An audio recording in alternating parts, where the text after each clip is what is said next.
It's never the most glamorous show on the schedule, but there's still plenty of new production and concept hardware for us to take a look at. Follow along as we walk you through the 2010 Chicago Auto Show.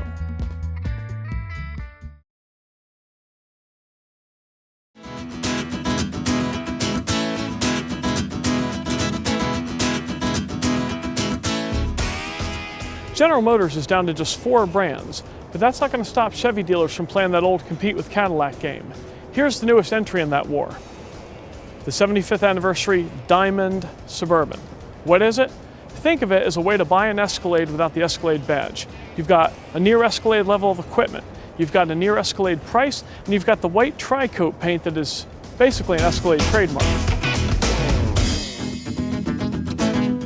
So we know why Chevy dealers want it, because there are some people who'd rather pay big bucks for a Suburban than big bucks for an Escalade. The question is, how did Cadillac let it happen? And do we really need another Chevrolet Escalade?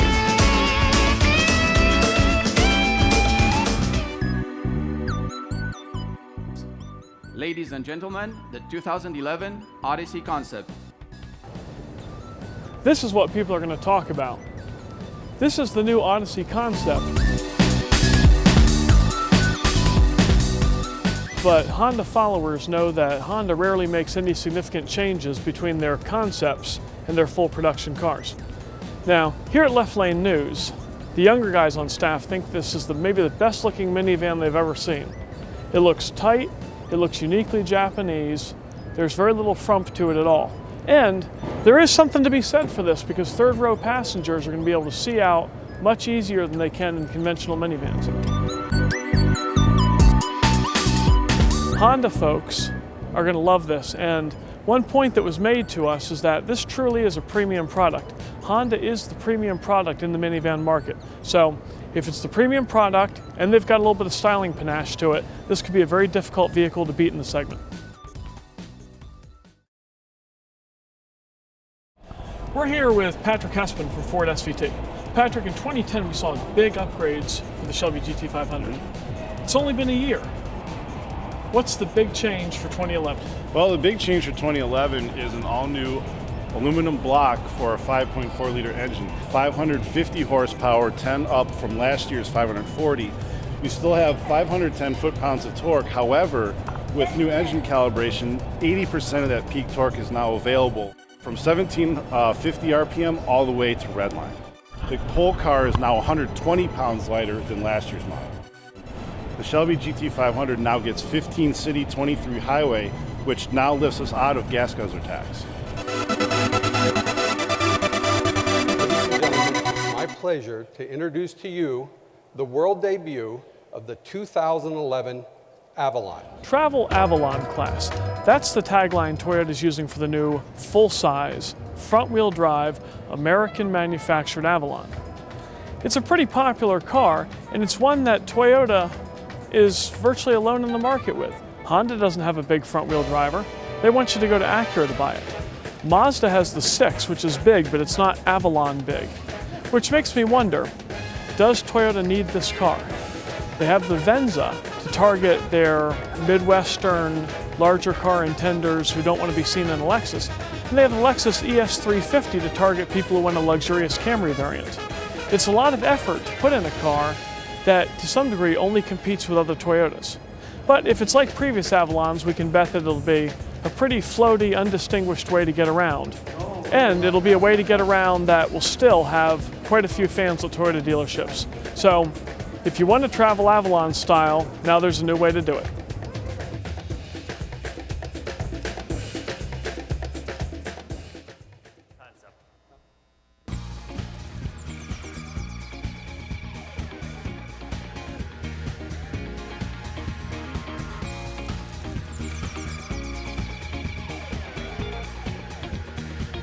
This is the Kia Ray. It's a plug-in hybrid concept with a rather unique and startling looking glass hood. To me, the most important thing about the Ray is it underscores Kia's commitment to American design and developing their own design language. The Forte, wonderful car, well reviewed, but Civic influences are heavily apparent. The Soul, funky, wonderful, but without the Scion XB, where's the soul? To me, this is a chance for Kia to come out and say, we're going to do our own cars, they're going to look like Kias, and the time will come that you'll recognize a Kia on the street. And it's also probably a shot across the bow of the current hybrid superstars, Toyota and Honda and Ford, saying that they may go directly to plug-in hybrid, which, if that happens, we'll remember this car as being very important indeed.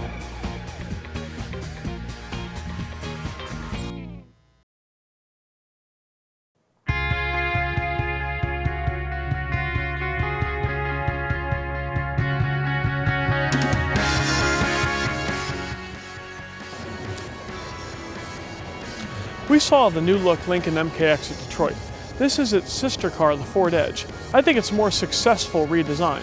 And although you could call it a facelift, there is a lot of interesting news ahead of that B-pillar. My Ford Touch, just like my Lincoln Touch, a fully reconfigurable, touch-sensitive driver information system that is probably going to be the state-of-the-art in the industry for years to come. More powerful engines, up to 305 horsepower. This is a car that's very popular with its demographic, and I don't think this redesign is going to do anything but increase its chances in the marketplace. Well, I never thought I'd find myself in the front of one of these things. Coming soon to a township near you, the Chevrolet Caprice 9C1 police car. Strictly speaking, it's not just a Pontiac G8. It's a car all its own, and it's more of a platform variant, longer wheelbase, and then upfitting and special duty equipment that the G8 didn't have. It'll start with the V8, and then we'll get a V6 later on. We did see the car at the LA Auto Show, but this is our first chance to get in one and check it out. From the inside, it's a lot like a G8. Of course, a G8 fitted for police duty. And from the back seat, it's going to be a little bigger. The G8 was already pretty spacious, but we've got the divider and extra accommodation for America's criminal class.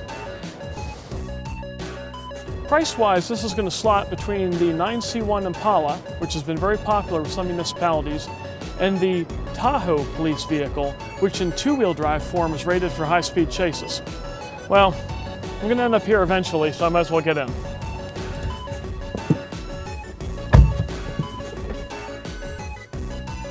You know, it's not bad. Last time I was in the back of a police Caprice, it was a little tighter.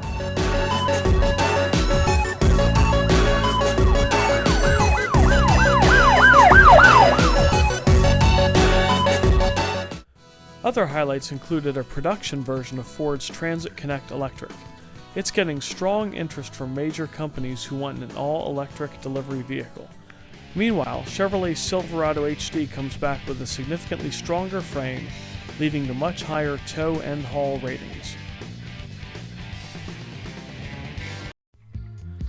There's a new feeling of optimism in the industry among many of the players, and it's hard not to see the relatively high number of introductions at the Chicago Auto Show as proof of that. Only time will tell if it's volume players like the Avalon and Odyssey, or dream machines like the Kia Ray that turned out to be most important.